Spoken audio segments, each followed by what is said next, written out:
N ಬಾಬುರವರು ಮೃತಪಟ್ಟಿದ್ದರು. ಆ ಸಂಬಂಧ ದೌರ್ಜನ್ಯ 1989 ಪ್ರಿವೆನ್ಷನ್ ಆಫ್ ಅಟ್ರಾಸಿಟೀಸ್ ಆ್ಯಕ್ಟ್ ಅಡಿಯಲ್ಲಿ ಕೇಸ್ ನಮೂದಾಗಿತ್ತು. ಆ ನಿಟ್ಟಿನಲ್ಲಿ ಸರ್ಕಾರಿ ನಿಯಮಗಳಂತೆ ನಾವು FIR ರಿಜಿಸ್ಟರ್ ಆದ ತಕ್ಷಣ 4,12,500 ರೂಪಾಯಿ ಪರಿಹಾರ ಕೊಡಬೇಕಾಗಿರುತ್ತೆ. ಅದರಂತೆ ಈ ದಿನಾಂಕ ನಾವು ಆ ಪರಿಹಾರ ಧನವನ್ನು ಈಗಾಗಲೇ DBT ಮುಖಾಂತರ ಅವರಿಗೆ ನಿನ್ನೆನೇ ಟ್ರಾನ್ಸ್ಫರ್ ಆಗಿದೆ.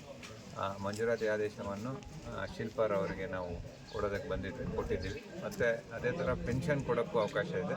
ಸೊ ಬಾಬುರವರ ತಾಯಿ ಅವರಿಗೆ ಪೆನ್ಷನ್ ಆದೇಶವನ್ನು ಸಹ ನಾವು ಕೊಟ್ಟಿದ್ದೀವಿ. So next charge sheet file ಮಾಡಿದಾಗ ಏನು ಫರ್ದರ್ ಅವರಿಗೆ ನಿಯಮಗಳಂತೆ ನಾವು ಪರಿಹಾರ ಮಂಜೂರು ಮಾಡಬೇಕು ಅದನ್ನು ಮಾಡ್ತೇವೆ. ಮತ್ತು ಅವರ ಕುಟುಂಬದ ಅವಲಂಬಿತರಿಗೊಬ್ಬರಿಗೆ ಸರ್ಕಾರಿ ನೌಕರಿ ಕೊಡೋಕ್ಕೆ ಅವಕಾಶ ಇದೆ. ಅದರಂತೆ ಈಗಾಗಲೇ ನಾವು ದಾಖಲಾತಿಗಳನ್ನು ಅವಶ್ಯಕತೆ ಇರೋ ದಾಖಲಾತಿಗಳನ್ನು ಶೇಖರಿಸಿ ಕೊಡೋದಕ್ಕೆ ನಮ್ಮ ಸಹಾಯಕ ನಿರ್ದೇಶಕರಿಗೆ ಹೇಳಿದ್ದೀವಿ. ಅವರು ಶಿಲ್ಪಾರ್ ಅವರಿಂದ ಪಡೆದು ನಮ್ಗೆ ಕೊಟ್ಟ ತಕ್ಷಣ ಅದನ್ನು ಸಹ ಪ್ರೋಸೆಸ್ ಮಾಡಿ ನಾವು ಆ ಸರ್ಕಾರಿ ನೌಕರಿ ಕೊಡಿಸೋ ಕೆಲಸವನ್ನು ಮಾಡ್ತೇವೆ.